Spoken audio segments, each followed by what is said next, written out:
rich history and legacy of Six and I alive and well, then we have to support it. Ladies and gentlemen.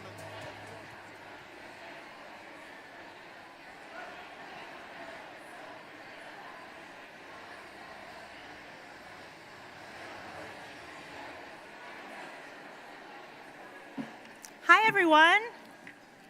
Hi, I'm Heather Moran, and I'm the CEO here at Sixth and I. Whether you're here in person or watching virtually from home, thank you for being here with us tonight and for your support of a nonprofit. Now, for anyone who's here for the first time, Sixth and I is a center for arts, entertainment, ideas, and Jewish life. And by attending our programs, you help fuel our mission to inspire more meaningful and fulfilling lives. And for that, we thank you. Can you believe it's been 25 years since Malcolm Gladwell published his first groundbreaking book, The Tipping Point? Since that time, his work has continued to uncover truths hidden in strange data. By cutting through conventional wisdom, Malcolm has sparked the curiosity of millions of people across 8 best-selling books and his award-winning podcast, Revisionist History. Across mediums, he's offered new lenses for understanding how the world works. We're here to celebrate the paperback release of Revenge of the Tipping Point, in which Malcolm returns to the subject of social epidemics and examines the ways in which we have learned to tinker with and shape the spread of ideas, viruses, and trends, sometimes with great success and sometimes with disastrous consequences. Tonight's conversation will dig into how Malcolm has reframed the lessons of his original work, and we'll also unpack what he has learned about a slew of topics in the past quarter century. I'm pleased to say that Malcolm Gladwell will be in conversation with David Epstein, who's returning to our stage tonight. David is the author of the New York Times bestsellers The Sports Gene, Inside the Science of Extraordinary Athletic Performance, as well as the #1 bestseller, Range, Why Generalists Triumph in a Specialized World. We have autographed copies for sale tonight. David has been an investigative reporter at ProPublica and a senior writer at Sports Illustrated. His next book, Inside the Box, How Constraints Make Us Better, will be coming out this spring. Thanks again to everyone, both here and at home, for joining us. And please help me give a warm Sixth and I welcome to Malcolm Gladwell and David Epstein.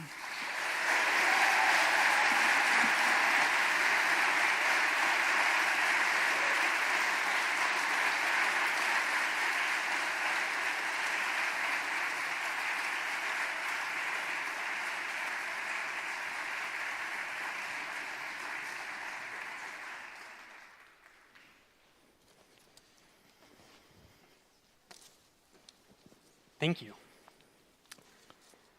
You know, this isn't scripted, but one thing I love about you is that you dress for the job you want, which is podcaster in running shoes. Yes.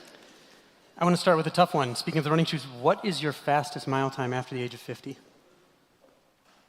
4:54. 54.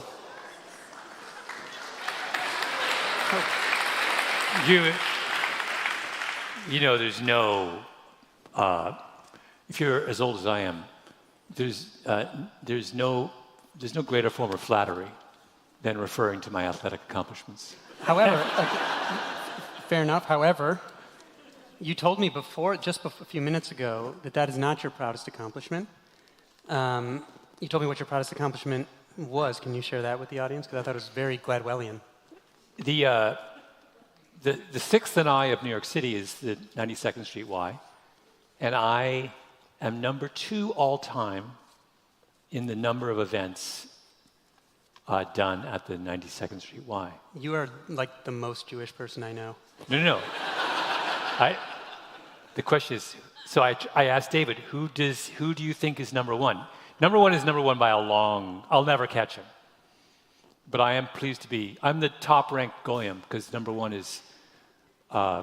That's all you can really hope for. Is all I can hope for. Elie Wiesel. If you're going to be #2 to somebody, you might as well be #2 to Elie Wiesel.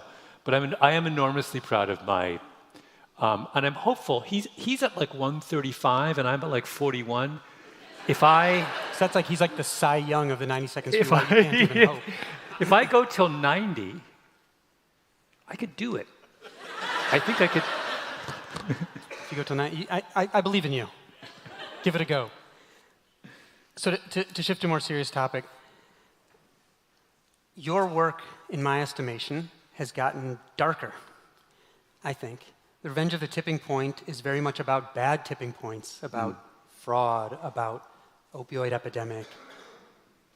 You've also become a parent in recent years. Are those things connected at all? No, they're only inversely.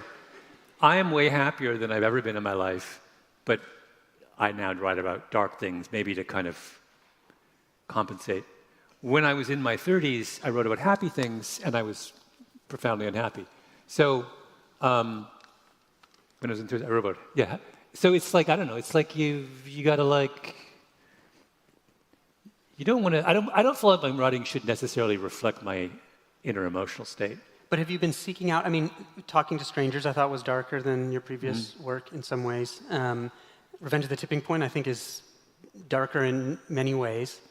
The darkest thing I've ever done is the podcast series that just came out called The Alabama Murders, which the 7-part series which is like, it's so, I mean, if you're not crying by the end, I can't help you. It's so dark, it's so like overwhelmingly emotional and depressing, and so I don't know what's going on. And you told me that you think it's the best thing you've ever done. It is the best thing I've ever done. So wait, what is going on? Why are you just like, you're going darker and darker? I don't know. I'm pretty, when I say that I was unhappy in my 30s, I don't mean I was unhappy by normal standards of unhappiness. I was unhappy by the absurd level of general positivity that I carry around with me.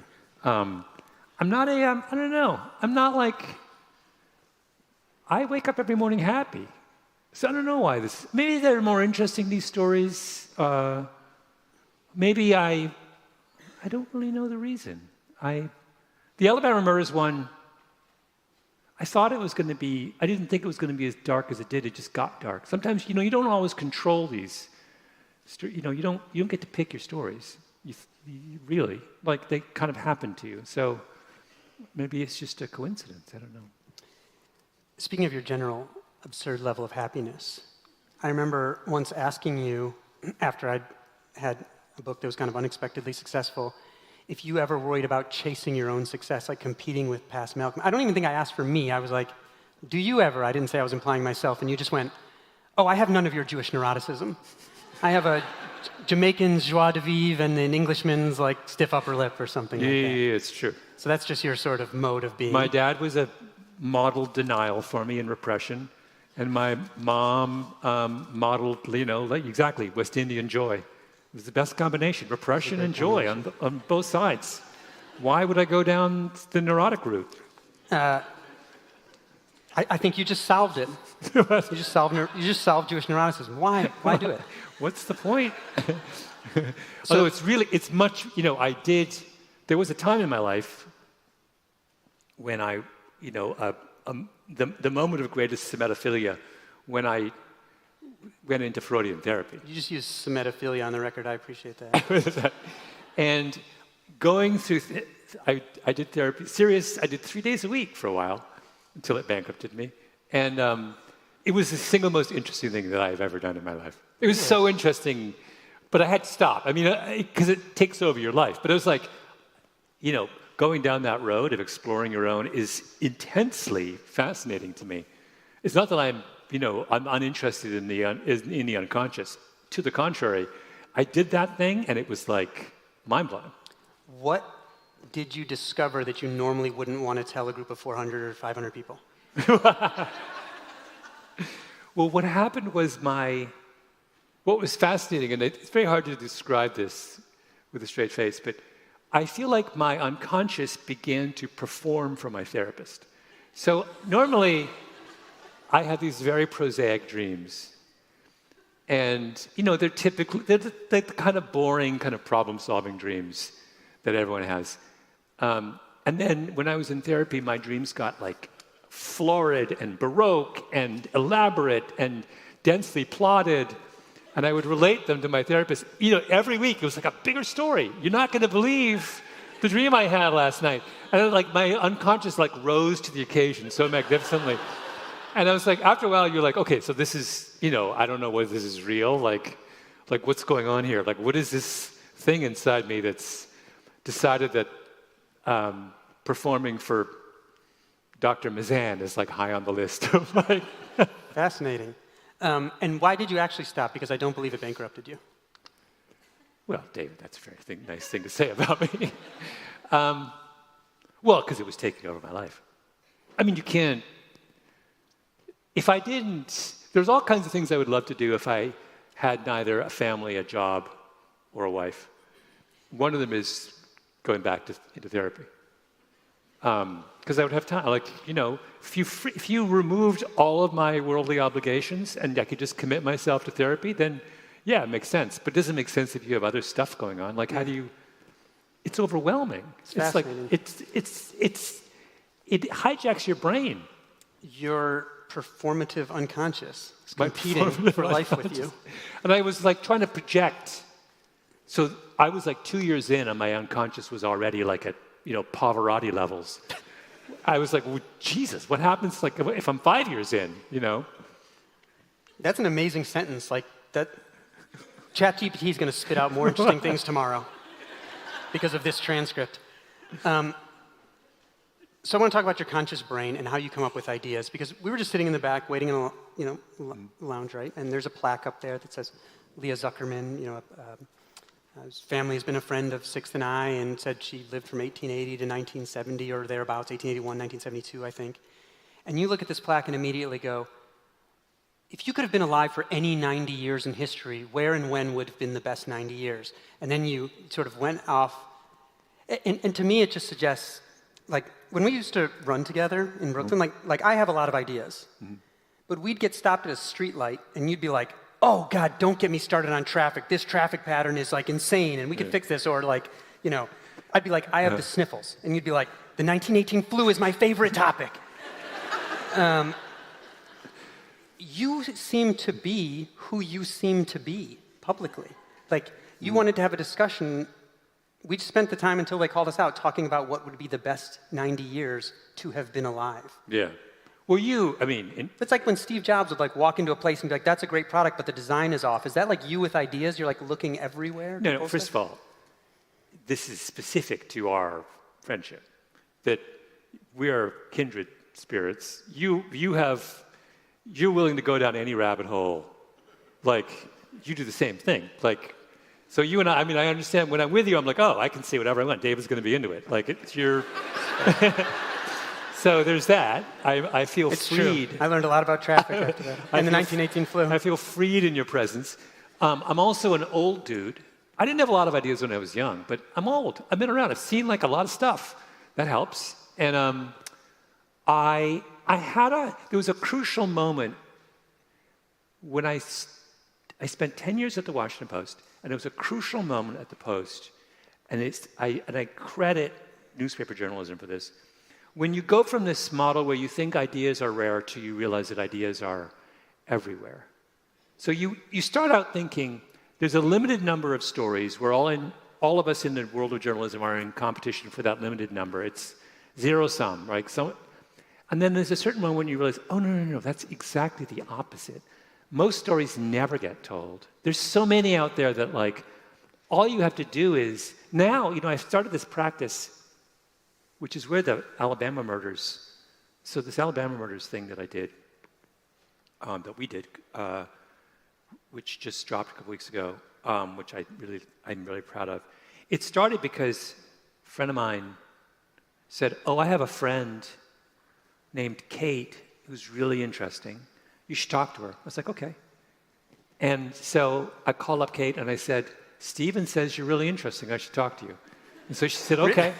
So then I went and I sat with her for like 2 hours in the first session. I was like, oh my God, you're really interesting.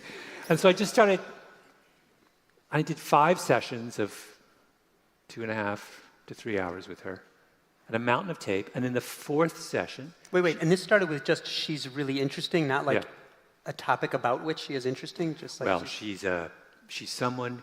Well, Stephen actually didn't do her justice. He said, whenever someone's suffering, they call her. I was like, oh, okay. Fascinating. So, in session 4, she told me about this case, which is what the Alabama murders is all about, that she'd worked on of a guy on death row in Alabama. But by that point, I knew so much about her and how she saw the world that when she described this case, it hit me differently. But my point is, like, I didn't have any anxiety when I sat down with her that I wasn't going to find something interesting. I see. Because you had 3 sessions before she even got to that. Yeah. You just knew I was like, 100% something good is going to come out of this. And then I did this series with my friend Ben. Ben and I went to this little town, Florence, Alabama, and we didn't make any, we made one plan to see one guy.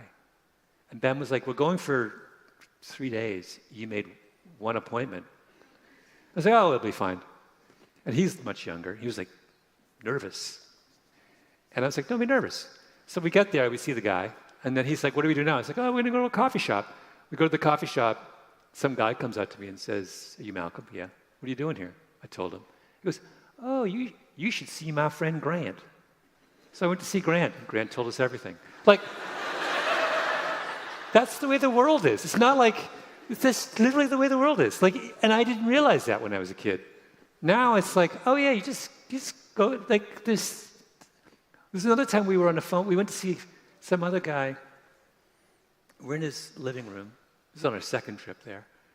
And we thought that he would tell us all about this murder. We get there and he's like in his armchair, he's a guy in his 70s. He's like, because this was a case from 25 years ago.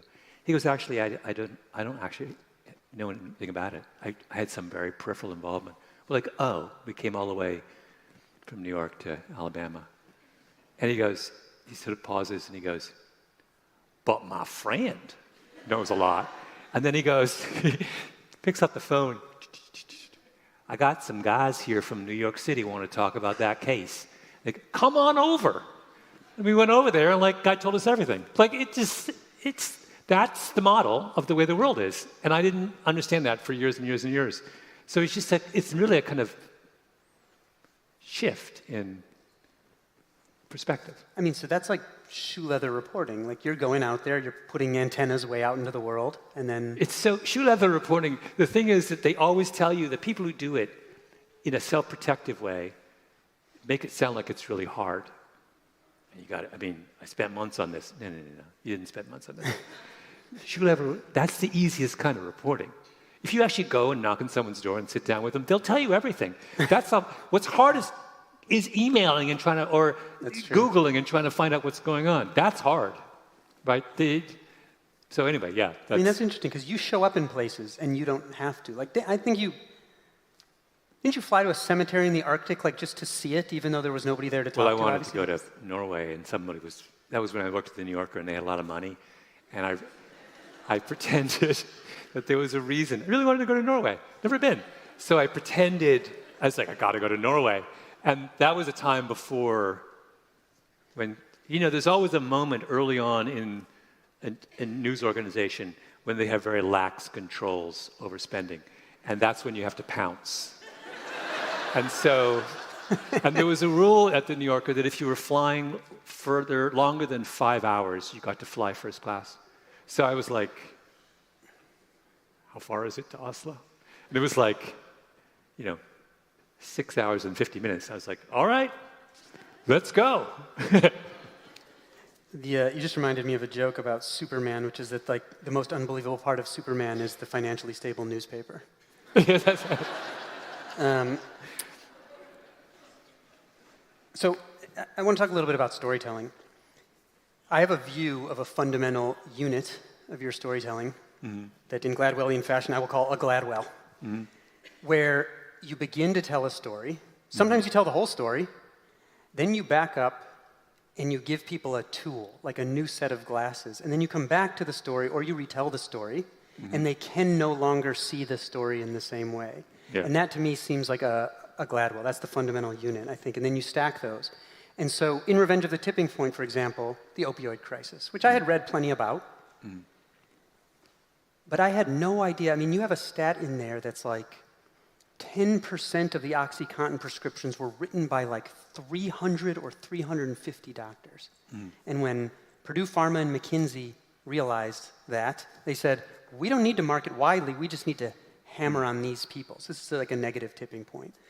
Is that right? Are you conscious of that process, and am I right or wrong? Is that like the way you approach storytelling? Yeah, I love doing those. I mean, not every story offers that opportunity, but I'm doing a fun version of this right now. I'm writing something on gun violence. Yes, I'm still.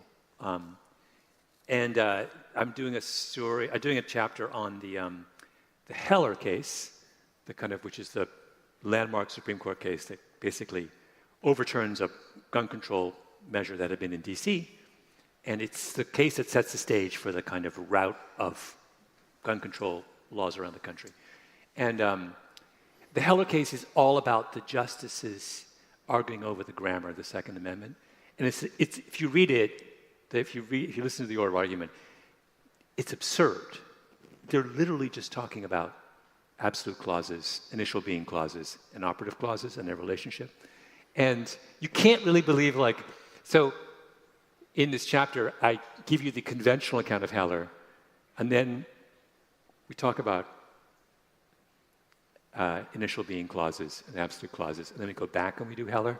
And then the second time, you can no longer take it seriously. You're like, this is absurd. In what country in the world do we decide our position on a question as significant as how to deal with gun violence by having an argument at the highest level about the relationship between an initial being clause and an operative clause? You have to know, the point is, I got to get you, the trick is, you need to spend 10 minutes with me while I go through the grammar. And not only that, through the 18th century grammar. Now, so that's a high bar. So I gotta kind of coax you in. And then when once you're a third of the way in, you're committed, I think, kind of. And then I say, okay, we're just going to talk about 18th century grammar for a while, which is actually quite fun. And then... Of course it is. We go back. It's fun for you. Yeah, you make it fun. I'd be a great Supreme Court justice because I don't know formal grammar well, so I wouldn't have that problem. No, you wouldn't. Well, the dirty little secret of the Supreme Court is they don't know anything about grammar either, which is what you learn when you read about 18th century grammar and the Heller decision. It's interesting you mentioned guns because you made an impression on me that led me to ask a particular question once where I was at a venue where a federal prosecutor was making the argument to just an audience that the Second Amendment is the single most important thing in the United States Constitution. And he said, I understand that we pay a price for it, but I think it's worth it for, the bulwark against tyranny and stuff like that. And my question to him was, oh, that's interesting, you're justifying your belief, but at what point, so you must have a number in mind of when the price would be too high, like 300 million, I'm sure, 100 million too high, 10 million, and he just said, we're not there yet. I'm like, but the impression you made on me was when you talked about interviewing once and talked about not letting someone go on stuff like that. Right? Yeah. Because I want to talk about interviewing for a sec. So you're known for counterintuitive takes on stuff, right? Mm-hmm. But your Paul Simon audiobook, mostly not counterintuitive take. Mostly you interviewing Paul Simon about his craft. And it's beautiful, Miracle and Wonder. And it's a beautiful book. And it dawned on me then, because I'd been focused on your counterintuitive stuff, that you're a master interviewer without inserting yourself into stuff. You're a master and delicate interviewer. And so I'm curious what you think makes a great interviewer. Well, I did that podcast on Joe Rogan as an exemplar of a terrible interviewer. Wait, actually, you've got to be one of a few people who've been interviewed by Joe Rogan and Oprah. Maybe the two biggest, most listened to interviewers ever. Yeah. What was the difference? Well, Joe Rogan doesn't interview people. He has conversations with people. Very different. Conversation is a whole different set of rules. He's not there to kind of interrogate any aspect of his hosts or his guests' thinking. He's there to basically have a beer with them. Oprah's an interviewer, and she's insanely intelligent. she's one of those people who, when you meet her, you're like, oh, it's like overwhelming. It's like, you don't, and so she's on a whole different level than, Rogan's a fun guy to have a conversation with, and she's like a, way up here. But and what is it? What makes like a great, like, why are you a great interviewer? What makes I'm not convinced I mean, I didn't used to be. I spent a lot of time thinking about when I began my career, I felt I was a worse than average interviewer. And what changed was when I started doing my podcast, I started doing an incredible number of interviews. And so finally I got kind of, there are times now when I'll do 10, 90-minute interviews a week. That's not uncommon, maybe a little less than that. And if you do that kind of, when you have that many reps, you get much better, and you learn about when to, you learn how, you have the confidence to be open-ended. You've got to put your own agenda aside and let the conversation go where, because you will discover something in the course of the interview which will take you in a whole new direction, and you have to be indulgent of the guests, the interviewees' interests, because they're not the same as yours. And you make this mistake when you try and impose your agenda on them. Like I was thinking of this because I went back a couple years ago. I was here in DC and I interviewed a guy who's the head of trauma at Howard University Hospital, a guy named Eddie Cornwell. Really, really one of the great trauma surgeons in the country. He's a fascinating guy. I was there for a couple hours. A guy named Dr. Williams. We're in the room. And Eddie Cornwell spent about a half an hour talking about one case, what he called the greatest case of his career. And at the time he told me the story, I remember thinking, I'm not interested in this at all. And then my second thought was, but I should just let him, it's interesting to him, and I'm interested in him, I will let him tell the story. And then when I used him in my podcast, I didn't touch that story at all. 2 years passed, and I remembered the story, and I went back and I listened to the tape, and I was like, oh my God, this is unbelievable. And I realized it just missed me at the time. But thankfully, I let him keep going. Well, I think because he knew this much about the subject, and I knew this much about the subject, it took me months to understand what he was trying to say, right? I just wasn't on the same level as him. But I was smart enough in that moment to put my little ego in a box and just like, he thinks this is important, so let him go. And it turns out it was the best possible decision. I went back and listened to it. I was telling someone recently, I was having dinner on the weekend with a friend of mine, and I told them the story, and they were like, their mouths were on the floor. It's like, but in the room, I just didn't get it. And is that it wasn't on sort of your agenda for what you had to do in the short term? Wasn't on my agenda, didn't understand the context. And he had a lesson that he thought was implicit. He was basically telling me a story about a case that he had, and his point was, this only happens in America. That was his point. An incredibly and he was also saying on a higher level that me, Eddie Cornwell, greatest gunshot surgeon maybe in the world, is a category that does not exist outside the United States because no one else outside the United States sees enough gunshots to be a good gunshot surgeon, right? Which is a simple point and an obvious point in some sense, but I didn't get it in the room. You don't get it the first time around.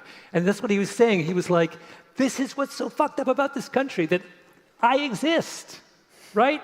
That there could be someone whose career has been built on, how many the most obvious question, I went through the interview, and I realized I never asked him the most obvious question. I emailed him 2 years afterwards, last week. And I said, here, dear Dr. Coleman, I don't know if you remember me, I forgot to ask you the most important question. It's like, oh yeah, I remember you. It's like, how many gunshot victims have you treated over the course of your career? And his answer was 3,440. If you went to a trauma surgeon in any country, in any developed country in the world, it doesn't matter where it is, you would be hard-pressed to find, outside the United States, you'd be hard-pressed to find someone who's seen more than a couple dozen. That is the difference between, if you've only seen a couple dozen, you're not an expert. You're not Eddie Cornwell, right? And that's what he was trying to tell me. He was trying to tell me that there's a, with this crazy case he was describing, the reason he was able to solve it is that I've done 3,440 of these. That's why I saved this kid's life. And that's it's both a good thing and a terribly tragic thing, right? All of that just escaped me, right? But I knew enough to keep my mouth shut, just let him keep talking. And as a result, I got this. I feel like that's the thing I learned about interviewing that I would not have, 20 years ago, there's no way I would have sat for that. 20 years ago, I'd be in and out in 40 minutes, right? That's the difference. I agree. That's something I've learned about interviewing is that I may well not know the most interesting thing going in, basically. And so it may come up in the interviewing. And even though, well, I'm glad that you are appreciative of going where the interview takes us, because I don't think I've asked a single question about Revenge of the Tipping Point yet. It's fine. But maybe I'll try to transition to it a little, because I just need an excuse to read this line that is one of my favorites that I've ever read that you have in Revenge of the Tipping Point. Growing up in Miami, and I have two questions about it. Growing up in Miami, if you're in the business of chasing Medicare fraud, is like growing up in the Alps if you want to be a downhill skier. Mm-hmm. My first question is, do those kinds of comparisons just come to you, or are you like cycling through and like, yes, Alps and skiing, Medicare fraud in Miami? No, I mean, I forgot where that one came from. I mean, they pop into your head when you're running or at 3 a.m. or something. And sometimes they just come out on the page. I mean, David, that's not a terribly artful metaphor. I mean, growing up in Miami, if you're in the business of chasing Medicare fraud, is like growing up in the Alps if you want to be a downhill skier. That's pretty good stuff. You're being very kind to me. I feel like there's not enough of that. I'm always I feel like the reason you do iterations of multiple drafts is that like the fourth and fifth and sixth draft are where you put in stuff like that, where you kind of like, you're comfortable enough with where you're going that you can start inserting. So you do that many drafts because we once co-wrote an editorial in the Journal of Ophthalmology. Yeah, that's right. Little known fact. This is the only time, and immediately came out, and I got an interview request from Time Magazine. I'm like, Malcolm generates interview requests for the Journal of Ophthalmology. It was crazy. My cousin was the editor of the Journal of Ophthalmology. Yeah. That's how we got this. So we co-wrote this article, and you were like, sent me an email, and you're like, I really think like you should be in on this article, because it was a study about Penn medical students who, instead of getting the normal training, had been sent to the Philadelphia Art Museum to learn how to look at art, and they turned out to do better than the traditional students at like visual diagnosis. Yeah. And so you brought me into that, and you were like, my cousin's the editor. I really want to pull you into this article. I've already written the lead, and it was like, everything was spelled wrong. It was clearly tapped out on your phone, and it like went right in like that, and it was brilliant. So I was wondering if you write drafts. Oh, multiple. Okay. I do.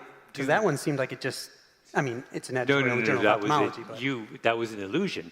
Why did you assume that the one that I sent to you was the first one? Because there were so many typos in it. There's always typos. There's typos until the very end. Okay, there was a lot of typos, though. There's a lot of typos. No. That had probably been gone through 3 or 4 rounds. Okay, man, you missed a lot of typos for 3 or 4 rounds. All right, with typos. No. I do tons of drafts. When you're writing podcast scripts, you do just so many drafts. And you start over and you tear things apart and you rearrange massively. And that's actually the part I'm happiest moving from the third to the fourth or the fifth to the sixth draft. That's when I really enjoy that kind of revision. You once also told me that you don't write anything that doesn't get used somewhere. And I thought that was an exaggeration because I write tons of stuff that doesn't get used. Then I saw your writing on a Chipotle bag, and I was like, maybe that's true. Maybe everything he does writes gets somewhere. Yeah. Is that true? Everything I just told you the Eddie Cornwell story. I didn't use it. But that wasn't your writing yet, right? It was interview material. Oh, I try and use all the interviews. I don't. Oh, wow. Someone told me that, like, for This American Life, like, for every 10 ideas they solicit, they use one, and I was aghast. It's like, are you serious? 9 out of 10 are just sitting there? Give them to me. What do you... You've got enough ideas. You don't need donations. No, and Hollywood's worse. I have a friend who's a Hollywood screenwriter, and I learned from him that, the commonplace thing that 90% of scripts don't get made, or whatever, 95%. And the other 95 just sit there. I was like, this is unbelievable. Like, why would they just sit there? You're not as upset by this, is it? No, In my household growing up, no food was ever wasted. My mom made that absolutely clear.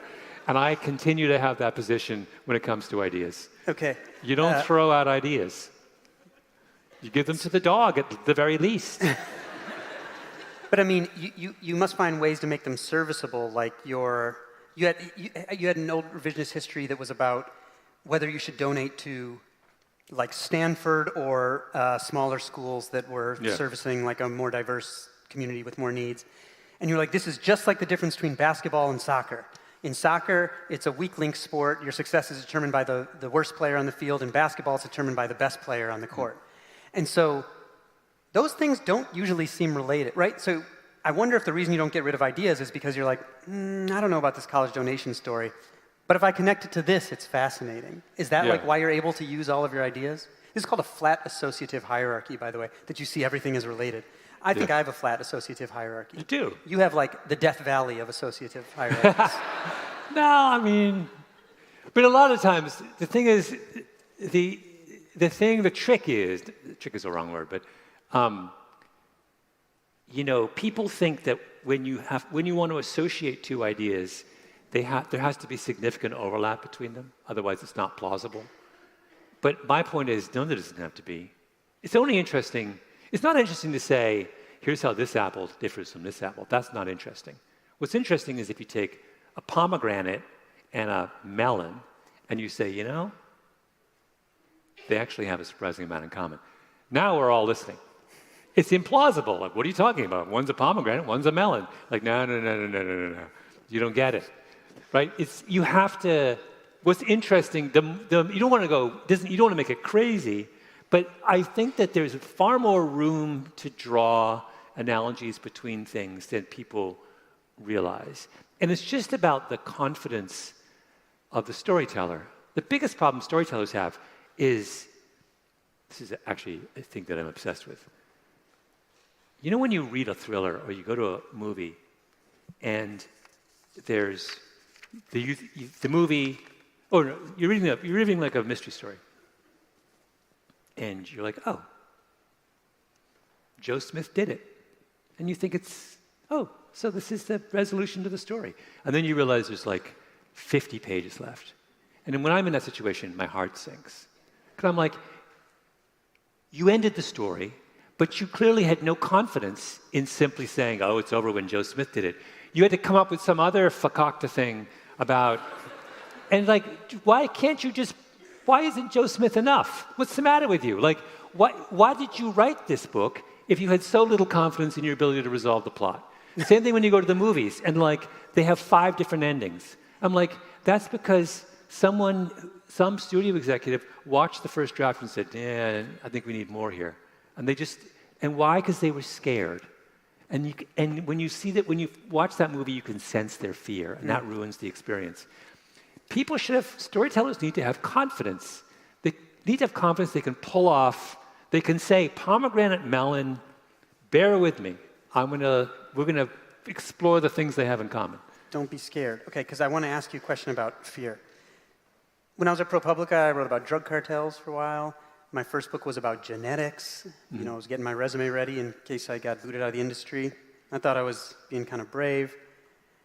Then I read Talking to Strangers, where you did a counterintuitive take on the Sandusky scandal. Yeah. Counterintuitive take on child sex abuse. And I was like, here is a man who is afraid of nothing. Yeah. Are there any topics you've been afraid to take on? I mean, yes. What are they? No, I'm not going to tell you, because then I'm not going to expose my greatest narrative vulnerabilities. These people, these are our friends. I don't think.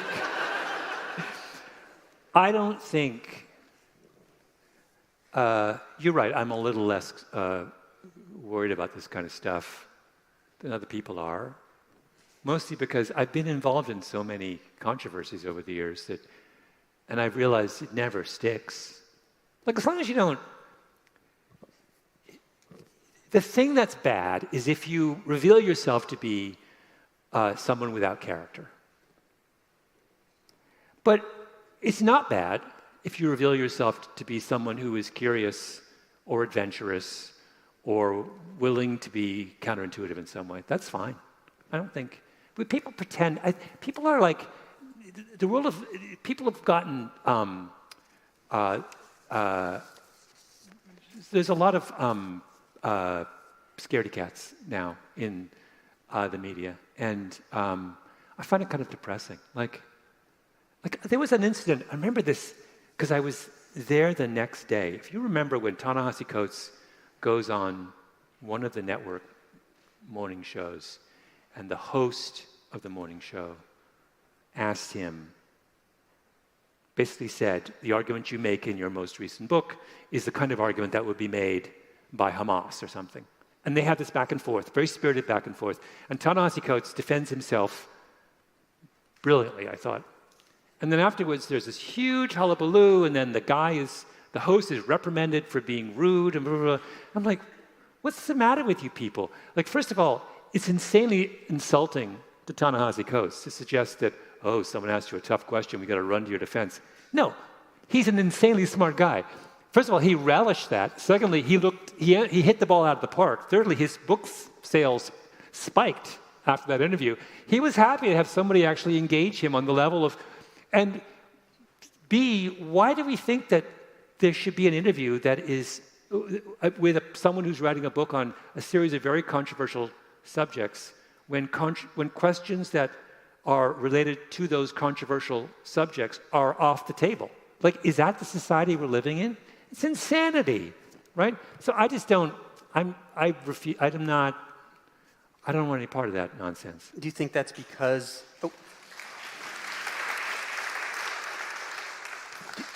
Do you think that's because social media can kind of turn anything into seeming like a much bigger scandal than it is instantly? Or? And social media, I'm so over social media. It doesn't matter. This is the thing I can't get this through to. When someone says, oh, that went viral on Twitter, whatever. Do you know what viral means on Twitter? It means like, for like a 10-minute window, 50,000 people in their basement scattered throughout the world were interested in something. No real person was, it's like a totally made up thing. And then like half of them are Russian bots. And like, it's just like the craziest nonsense I've ever been a part of. Believe me, as someone I've had things go viral on Twitter all the time. Nothing happens. No one you know isn't aware that your mom doesn't call you and say, oh my God, I see you're trending on Instagram. No, my mom doesn't do that. She's not on Instagram. Why would she be on Instagram? She's a life. Like, she's not she's engaged with the world. She's not, it's like this, I just find this, it just drives me crazy. We've invented this imaginary thing, and then we are hiding in terror under it's like the way my kids don't even do this. My 2-year-old will say, I don't want the bear to eat me. Right? But she knows the bear is not real. We have convinced ourselves the bear is real, right? We are worse than like 2-year-old Daisy Gladwell. It's just like drives me to distraction. That was a great rant. I appreciated that.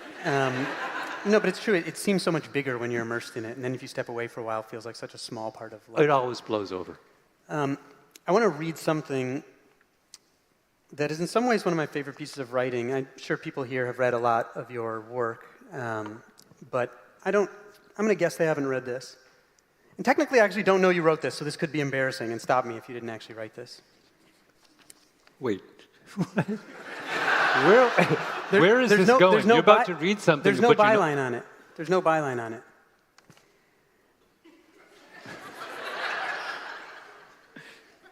Graham Gladwell died on Saturday, March 11th, 2017, at St. Mary's General Hospital in Kitchener. He was the husband of Joyce Gladwell, father of Graham Jr., Jeffrey, and Malcolm, etc. He was an expert in three things: the Bible, which he read every morning, mathematics, and gardening. On pretty much everything else, he was open to suggestion. He was a great friend to small children and dogs. He was generous and unpretentious and had a highly developed sense of the absurd. He loved to take long walks and saw in nature a reflection of God's glory. Graham Gladwell was born in Otford, Kent, etc., etc. Graduated first in mathematics at University College London in 1954 at the age of 20, many mathematical accolades. He was the author of 5 books about inverse problems, the theory of elasticity and the theory of vibration, all of which were entirely incomprehensible to anyone outside of his rarefied corner of academia. He was also the author of countless works of doggerel, some of which were published in local newspapers, a prose poem that will be read at his memorial, a beautiful feminist hymn, a her, as he put it, and an essay to his auto mechanic written in the voice of his car after the dealership repeatedly failed to fix the car's problem. The dealership returned the essay with a grade of A-. Even in his... Sorry, my dad's here. I love this. This is a beautiful piece of writing that I'm assuming you did. If this was one of your siblings, then this is weird.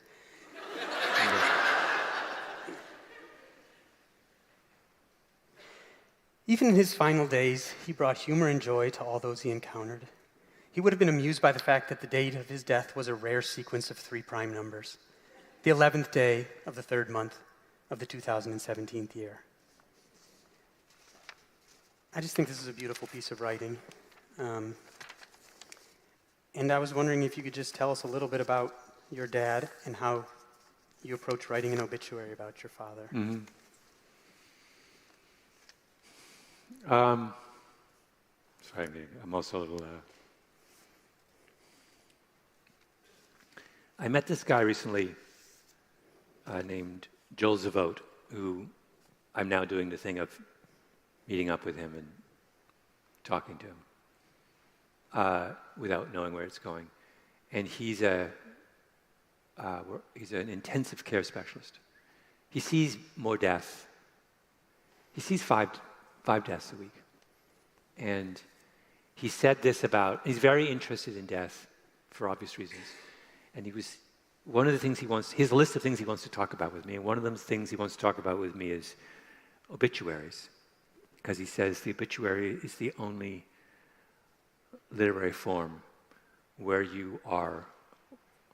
where the bar is very high, you're asked to represent somebody who meant a great deal to you, but you're not allowed to write it in advance, right?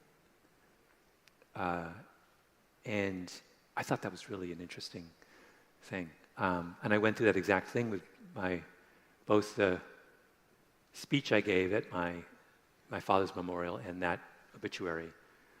This question of having to represent someone who meant so much to you and to do it under duress.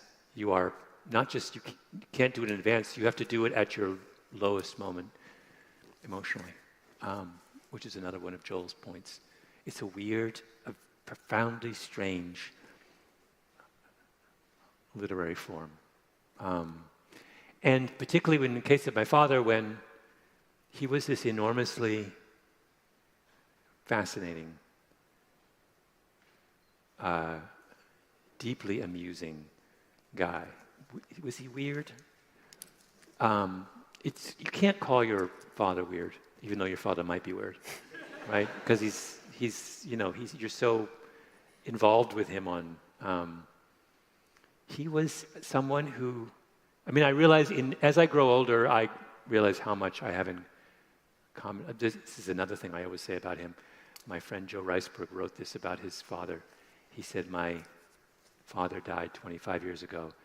I know him better now than I knew him back then," which I think is one of the most profound things I've ever heard anyone. And I feel that very much of my own father. I know him better now than I did. He was someone who was completely independent of the world. So he just didn't, he married my mom, a black woman, in 1958 in London, England, when it was a radical act for, and but to him it was not, he never even got to the point where he conceived of it as a radical act. He was like, I really like her. she's great. And that I don't even think it occurred to him that she was black. I honestly don't think he went that far. He was like, I love her, she's beautiful, she's fascinating, she's a Christian like me, we like to take walks. She walks really slowly, that's a problem, but I think I could deal with it. And then off to the races he was. That was just the way, he was oblivious in this way that I, as a kid, loved. I just loved the way he just did. He could just block out the world and like do what he wanted to do. My favorite dad story was, we lived in an area that was in an old order Mennonite community. All of our neighbors were basically, this is a version of the Amish. They didn't have electricity, they rode horses and buggies, and they wore black. And they're all farmers. And he was famously great friends with our neighbor, who was a old order Mennonite, who had like a 4th grade education, and my father was a PhD mathematician, and they got along famously. And they had barn raisings. When a barn burnt down, hundreds of Mennonites would get in their buggies, and they would descend and put up the barn in one day. And he heard about a barn raising and decided he wanted to go. And he would always wear a jacket and tie, even when he was gardening. He was a big gardener. We got in like the Volvo and drove to the barn raising. And like, there's 100 horses and buggies and, several hundred people in black. And there's my dad with like his jacket and tie and his Volvo. And he was like, I'm here. And strode up and was like, I'm here to help out. And like, they're like, all right.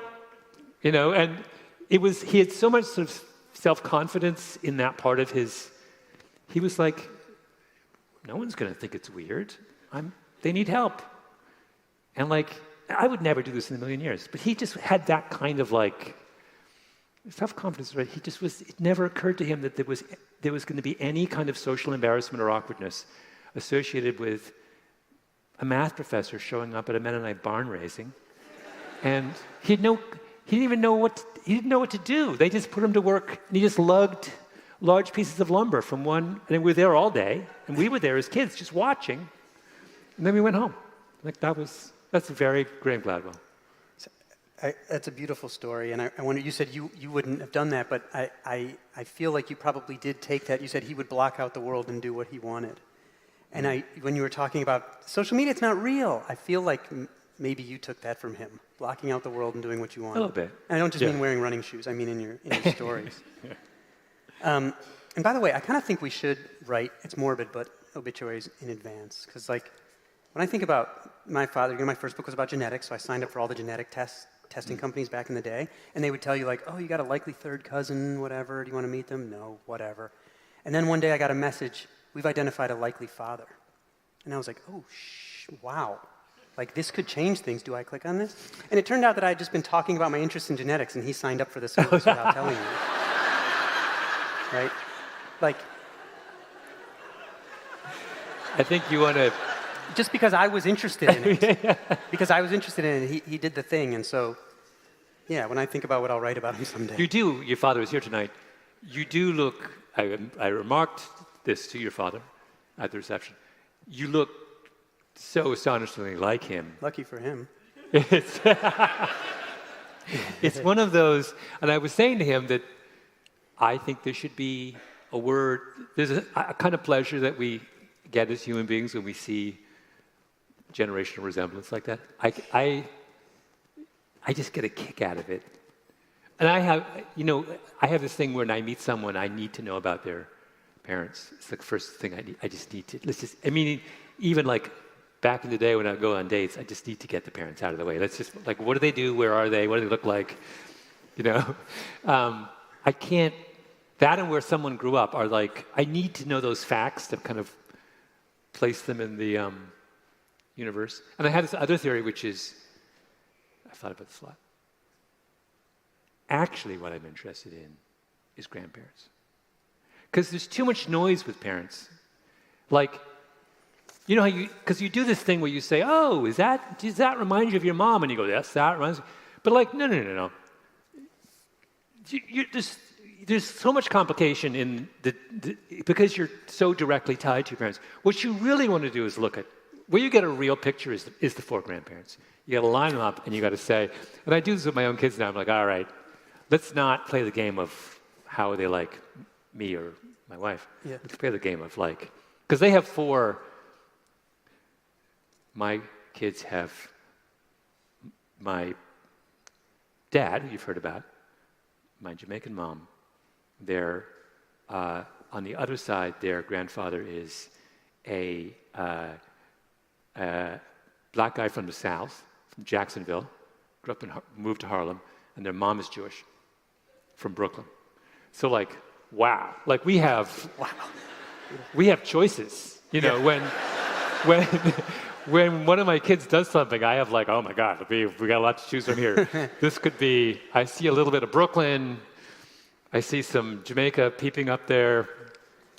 I love that. I want to ask you a few audience questions, but that's actually, since I've spent so little time in Revenge of the Tipping Point, that idea of, you know, we got away from Medicare fraud in Miami being like growing up in the Alps for skiing, but the idea you're getting at in the book is that the stories of places really influence the behavior of people. And I think a general theme in your writing is that you look at systems and things like that as opposed to individuals to kind of understand in many cases how the world works. But let's I also love, you know, that you have theories of so many things. You're like, about how my kids look. I have a theory, and then I have another theory. Because I think that's kind of how you learn about the world, right? And you're so open-minded. Like, you have these strong ideas sort of weakly held. The first time we ever met was for a debate, right? And I made a good point, and afterward you said, you got me on that one. Let's run together tomorrow and discuss it. I'd never met you. I thought you were just going to squash me because you were famous and I wasn't. And instead, we became running buddies because you said, that was a great point. I didn't think that was right. Let's run together and talk about it. Yeah. And then we started running together, and our runs on our conversation became my second book. That modeled for me, you said something where I was like, why are you so nice to me? Our first meeting was a debate. So I have the luxury of learning from my critics. And that's always stuck with me, and you modeled that for me. And I try to learn from my critics. And I think there's a sore lack of feeling like you have a luxury of learning from your critics in the world today. So I just want to say thanks for modeling that. Oh, that's great. Before I move on.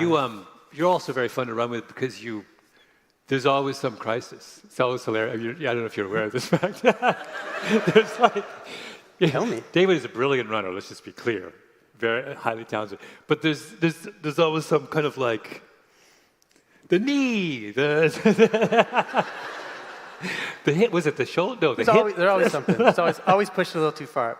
But it always amuses me because you're so much younger. I expect you to be healthier. well, I always get back. The first time I went, our first run was not stairs. Our first one was the stairs. Oh, it was the stairs. There were these stairs in Brooklyn that I used to do, and I invited David. And it's very unfair because he's much more fit than I am, but you can't, it takes a couple times. Not at the time, I wasn't. It takes a couple times. And I did that first time when you were in some pain. I felt a little bit bad about that. Yeah, my knees buckled. I had to sit on the curb in Brooklyn for a while when I was walking home. You know what happened after that, though, is we would do 30 intervals up and down the 100 stairs, sprint up, go down, and then I was like, this can never happen again. And I started doing them 50 times at night, twice a week instead. Oh, you did? Oh, yes, I did. Now you tell me. Because you then started to kick my butt. So I want to ask you a few audience questions. Yeah. It's good to transition on the ending is then you kicked my butt. I'm like, that's a great place to stop. Let's go to audience questions.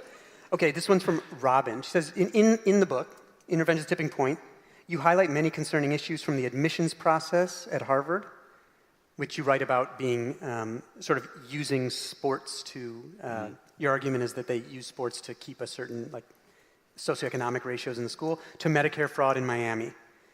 Has it always been this way and we're only now seeing the light of these problems, or is our country changing profoundly?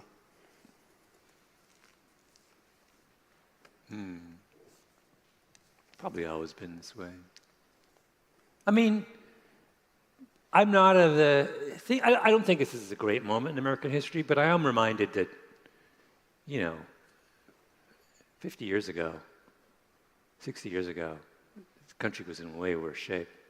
I think people forget, like, I did this debate that went very badly in Toronto a couple years ago, the Monk debate, And I was in the other side, the subject was, should we trust the mainstream media? I was on the side that said we should. And the other side said, no, we shouldn't.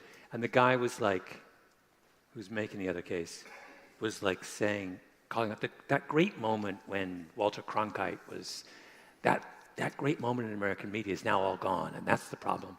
I was like, really? Like, in that moment, the entire American media establishment was white guys, middle-aged white guys. Can you really look at a time when they basically ignored, when the media was like focused on 20% of the population? Like that's the gold standard you're holding up? Like, how tone deaf do you have to be to like look at this moment of kind of extraordinary cultural segregation and say, oh, I wish we could go back to that.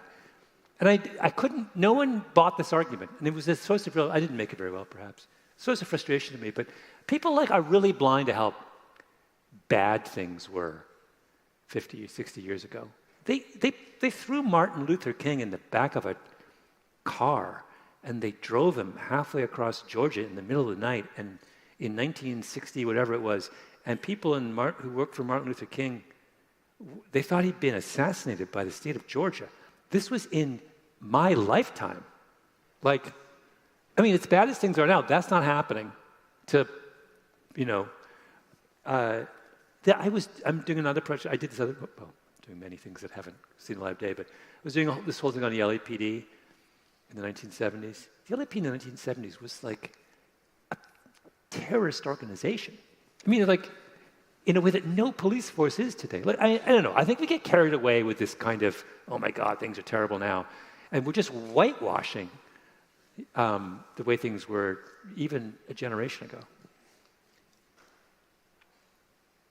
I just want to say for the record, so that maybe they'll have me back someday, I did try to ask you questions about the book.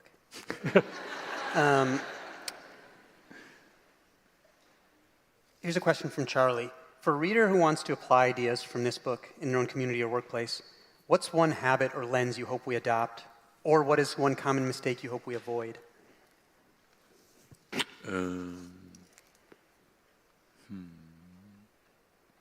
Well, I mean, I spent a lot of time in the book talking about group proportions, which I think is a really interesting idea. And I'm not sort of done with that idea because I think it has all kinds of, but it's a question of like, how many outsiders need to join a group before the group changes? To me, it's an incredibly interesting question. And the short answer is, if only a small number of outsiders join the group doesn't change. In other words, this is sort of an argument against tokenism. And it made me realize in doing that a lot of what we call diversity is actually just tokenism. It's just like, you really have to kind of commit. At the same time, you don't need to go to 50% for the group to change. And I talk a lot about this kind of rule of a third, that when you get to a third, things start to kind of transform. But an incredible amount there's an awful lot of talk about, I mean, we're not allowed to use the word diversity anymore, I realize. I'm a green card holder, so I'm vulnerable to any sudden edict by the king over there. Like a lot of what we do is just like, it's just window dressing. It's sort of like it kind of woke me up to like how when we embark on any effort to change the composition of our groups, we have to make a commitment, right? It's not something you can do overnight. You really have to kind of like make a kind of generational commitment. It was interesting. By the way, I have one last part of this. This was my argument about my issue with the demise of affirmative action.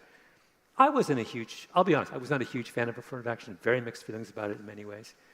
But I always thought, like, why did we think we could evaluate the value of it after 25 years?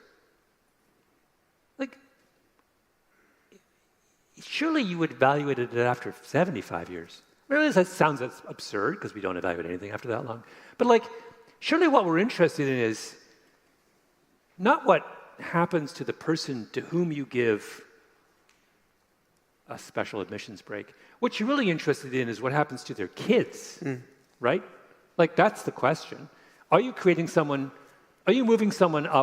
permanently up the income ladder and letting them enter the middle class? But this idea that, like, we do it for a while and then we say, oh, all right, we're done. The evidence is in. No, the evidence is not in. Like, just that kind of like, same thing with, I remember once talking to somebody who was involved with the charter school movement, KIPP, and they were looking at they were trying to get disadvantaged kids into college. And they were getting them into college, but they weren't doing well, and they were worried about this. And my response was, what? Why are you worried about that? Why are you evaluating this now?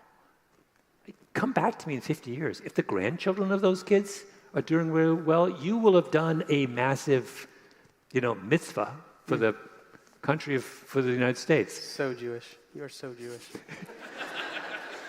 I am now, my kids, mom is Jewish. Mom's mom. My kids, full on. You're there. I have, after a lifetime of trying to work my way into the tribe, I have done so on behalf of my kids. We're happy to have you. Speaking of group proportions, we don't usually evaluate stuff for 75 years, but the Harvard study of adult development, I think, went for 83 years. But you hate Harvard, so we won't talk about that. No, I no longer. I feel so bad your system? about hating on Harvard now that I've renounced all of my previous. I'm glad you exercised. I'm on board. But I love the Ivy League now. Yeah, right. Also, I have kids. Of course, I'm going to do a U-turn on the Ivy League. Right. But one of the interesting things I learned about my own alma mater, Columbia, was that the main library is named after Nicholas Murray Butler, who I knew had won the Nobel Peace Prize. I did not know until I read your book, invented Jewish quotas. Oh, yeah, interesting resume that guy. Can I do my? This is my favorite riff of the moment, my Columbia riff. Yes, you can do that, and then yes, and then I'm gonna have one last question for you, and we'll call it there. This is something that someone in the audience, my friend Dan. I did this thing with him, and I made this observation, and I'd now like to repeat it. It occurred to me when I was on this thing. So Columbia was this place where was the epicenter of all of the Gaza protests, right? And Columbia was deeply ashamed of this and traumatized, and everyone hid under their desks, and it was a crisis, and they shut down the campus, and blah, blah, blah. And my point is, why did they do that? Why didn't they say, we're Columbia. We were the epicenter of the Vietnam War protests. We're a vital part of the intellectual life of the most important city in the world. If protests are going to happen on this thing, they're going to happen at Columbia, and that's because we are essential, right? They should have embraced it. They should have said, that's who we are, right? This is where these debates happen. We're a place that embraces all. It was this golden opportunity for them to define themselves as being at the absolute center of the American conversation. Instead, and by the way, which should be second nature to a university. That's what a university is. It's a place where these debates are supposed to happen. And all of a sudden, so when finally the thing happens that's supposed to happen on a university, what does the university do? Oh my God, what's the matter with these people? If you didn't want to have debates on your campus, why did you become a university administrator? Did you think you were running an old folks' home? Did you really think that 18-year-olds were going to come and then just quietly party in their dorm rooms, and that's what your job was? This drives me crazy. If you don't have an appetite for this kind of discord, and by the way, was the debate an exemplary debate? No, of course not. Why not? It's 18-year-olds. No, when I was 18, if you listen to the craziness I was spouting, but the point is, you've got to spout the craziness at 18 to get to some semblance of humanity and empathy and wisdom at 50, right? And that's why being a university administrator is hard, because you're not dealing with finished products. You're trying to get people on a path that will end a generation or two generations later. And again, they forget that. They get ashamed of what's being said. Well, dude, I mean, have you never met a teenager before? Everything about that, just baffled me, and B, drove me crazy. This broader point that people, sorry. No, go. You're good. You go. People join a profession and promptly forget what the profession is all about, right? So then if you don't want that, then, go and be an orthodontist. Nobody is gonna, they're sedated and their mouth is full of materials and they can't have an argument with you. Yeah. I think there are a great many of angles that we could take on that riff that I don't think we have time for. But again, I appreciate that you make strong... Come on, David, you went to Columbia. Just give me a hint. Am I right? Are you right? I think it should... So when I was there, or shortly after I was there, maybe I was in grad school, Ahmadinejad was invited to speak. And people protested that, but they allowed him to speak. And I thought that made sense because I didn't think we should worry about students being converted by hearing dangerous ideas. Yeah. But they decided that the president would have to do an introduction where he basically just insulted him for a long time. Oh. And I thought that was a little... It's lame. A little odd. I think it was like a microcosm of Middle Eastern things that would be hard to solve on a university campus. But absolutely, I think there are points where a university has to say, what is our reason for being? And how can we try to live to that while also allowing all of our students to get an education? There's this weird thing that runs behind the fear, which is that this assumption that when I expose someone to a noxious idea, then the person who's exposed to that noxious idea will, of necessity, adopt the noxious idea. Where in fact, usually what happens when you're exposed to a noxious idea is you realize how noxious it is, right? You're just learning about it. Like there isn't this one-to-one relationship. It's not like a virus where if I expose you to COVID, you get COVID. No. This is in one sense where the viral model that I write about in here is wrong. No, it's like you develop antibodies half the time, right? You're like, oh, It was only when I met him, the guy who was the kind of proctor in my dorm in college was a dyed-in-the-wool Marxist. And like, whatever sympathy I might have had for Marxism went out the door after I spent countless evenings, drinking beer in his room. I liked the guy, but it's like, if you actually listen to a Marxist, you're like, oh, this is like nuts. Like really deeply crazy stuff. Like, what is going on here? And that's why you have Marxists in the dorm, because it forever cures you of any desire to dabble in Marxism. Got it. Right? This is, I think, was it the Stoic philosopher Seneca who said you're eavesdropping inside of enemy lines or something like that? Yeah, it's like... Something like that. Okay, I'm going to, because we have a time here, I'm going to ask myself the last question. Okay. Because then I can control the time. Okay. So, no, I love your riffs. I have orders. What do I think is the most important idea that Malcolm Gladwell has written about? And I think it is the idea of displaced versus coupled phenomena. Displaced phenomena meaning that if you interrupt that thing, it will just happen somewhere else. Coupled meaning it is tightly tied to a place or time and environment. So one of the examples you wrote about was a study of people jumping off of the Golden Gate Bridge. Maybe 500 or so people jumped off over some very long span of time and survived. 500 people jumped off and survived. And like 480 of them were alive 20 years later. So if you could interrupt that moment, so we think of suicide as something that is displaced, meaning you block it here, they'll just go there. But in fact, it is something that is coupled tightly to a time and place. And if you can interrupt that moment, one of the reasons that guns are often bad for the people even who own them is that in a moment of desperation, they may kill themselves, where if that moment is interrupted, you may save their life. And that was an incredible lens to me. And the reason I wanted to mention it here is because I live a few miles away from here, near a bridge that is undergoing construction right now, because a number of people had jumped off of the bridge, and they're now building the barriers higher. The view is going to be worse. But it is an acknowledgement of this research that if you can interrupt the place where this thing happens, then you can save some lives. And I think this may be happening because you wrote about this lens a block away from me. And I think it was a brilliant idea that made me see the world differently all the time. And when you're at your most brilliant, that's what you do. And I want to thank you for that. Oh, And I want to end there. thank you, David.